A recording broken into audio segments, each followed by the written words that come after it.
Now, as we all know, there were 6 major candidates running for the Democratic nomination in 2016, as I covered it in a video prior, but 4 of them dropped out rather early on in the race, so it was just a Clinton v. Sanders race. Or was it? Yeah, as you probably guessed, there were a couple more people running against them. Let's briefly discuss who they are, because the mainstream media kind of forgot to do that. First, we have 4 who did not appear on any state ballots. Perennial candidate Robbie Wells, perennial candidate Harry Braun, author David Mills, and perennial candidate Jeff Boss. None of them got any votes because they weren't on any state ballots. Second, we had candidates who were only on 1 state ballot. There are a lot of candidates in this category, so I'll only mention the most prevalent ones. Of course, we have perennial candidate Vermin Supreme, who was only on the ballot in New Hampshire. However, unlike last time, he wasn't invited to participate in the lesser-known candidates forum. Gee, I wonder why. He got 265 votes.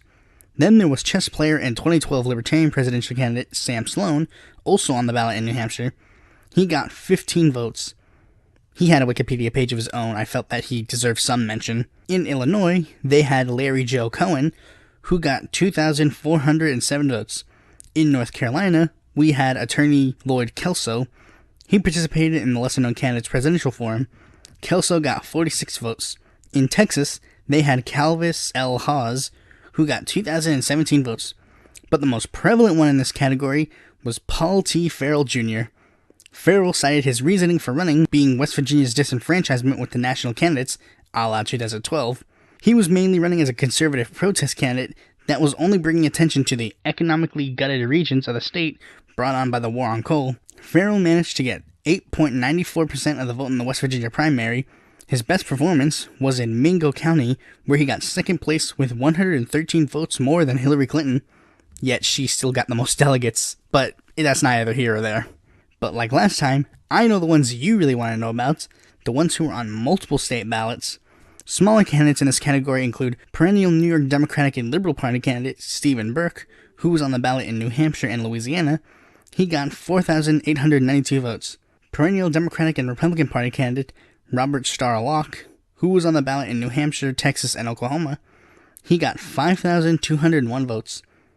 And perennial New York Conservative, Right to Life, and Democratic Party candidate Henry F. Hughes, who was on the ballot in Louisiana, New Hampshire, Arizona, and Missouri. He also participated in the lesser-known candidates forum. Hughes got 3,319 votes. But out of all of the minor Democratic Party candidates, there were only 5 that truly stood out as possible contenders to get, well, not 3rd place because Martin O'Malley already had that covered, but at least 4th place. The first was attorney and perennial candidate John Wolfe Jr., who was known for running a progressive insurgency campaign against Barack Obama in 2012, nearly beating him in the Arkansas primary. Wolfe was on the ballot in Arkansas, California, New Hampshire, Louisiana, and Missouri. Wolfe's campaign was limited, only focusing on ballot access rather than actually campaigning. I know this because he actually told me this in an interview I did with him. Yes, I'm still milking it after 1 year. Wolfe managed to get 7,352 votes. The next candidate was lawyer and perennial candidate from Florida, Michael Allen Steinberg. Steinberg had the distinction of announcing his campaign the earliest out of all the candidates on November 19th, 2013. He was running a centrist campaign, calling attention to the U.S. debt and deficit. The only major thing that his campaign did was participating in the lesser-known candidates forum. Steinberg received 20,126 votes. Put a pin in Steinberg because he'll be important a little later on. The next candidate was perennial presidential candidate and ex-convict Keith Russell Judd. Judd was best known for nearly beating Obama in the 2012 West Virginia primary.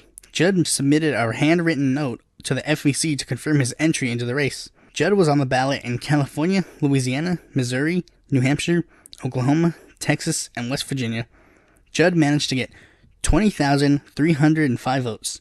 The next candidate was businessman and 2015 Chicago mayoral candidate Willie Wilson. Wilson identified as your average social liberal, a la JFK. His views were not that much different from the average social liberal.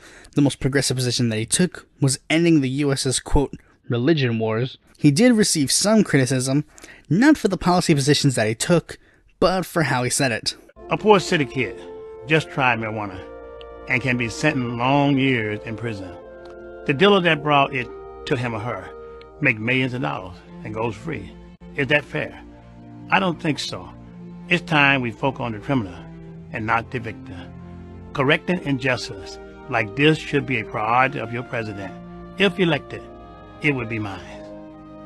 Wilson was on the ballot in California, Illinois, Louisiana, Missouri, South Carolina, and Texas. He managed to get 25,796 votes. But the most prominent minor candidate was businessman Roque de la Fuente. De la Fuente was also running in the Democratic primary for the Florida Senate seat that was up for grabs since Marco Rubio was running for president against Representatives Patrick Murphy and Alan Grayson. Yeah, all three of them were losers in the end because Marco Rubio was like, hey yo, I'm running for my seat back. Just kidding, lol. While De La Fuente identified as a progressive Democrat, he was actually more of a moderate. That's evident by the fact that he chose to run as a Democrat, not due to his history with progressivism with FDR, Huey Long, and Bernie Sanders, but due to the fact that he had less candidates. He participated in the Lesser Known Candidates Forum and even got invited to do an interview on RT's Redacted Tonight.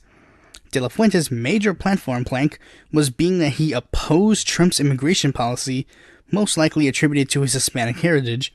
He was on the ballot in 31 states, D.C., Puerto Rico, Guam, Democrats abroad, and was a write-in candidate in Michigan. And by the end of the primary, he managed to get 65,366 votes, coming in fourth behind O'Malley. Afterwards, De La Fuente founded the American Delta Party to pursue a third-party run in the general election with Michael Steinberg as his running mate. He even got the nomination of the Reform Party. I'd go on more, but I've done so before, and that's not the focus of this video. If there's one thing I want you to take away from these videos is, just because you run with a major party doesn't mean you'll be treated any better than third-party candidates. Thanks for watching this video. Be sure to like, comment, subscribe, and click the bell to be notified when a future video of mine comes out. And if you're interested in more political content from me, you can go to my website or follow me on Facebook, Twitter, or Quora, or check out my articles on the Independent Political Report. What are your thoughts on any of these candidates? Do you think that any of these guys would have done better against Trump? Or do you think Bernie was the only guy who could have beaten him? Leave your thoughts in the comment section below.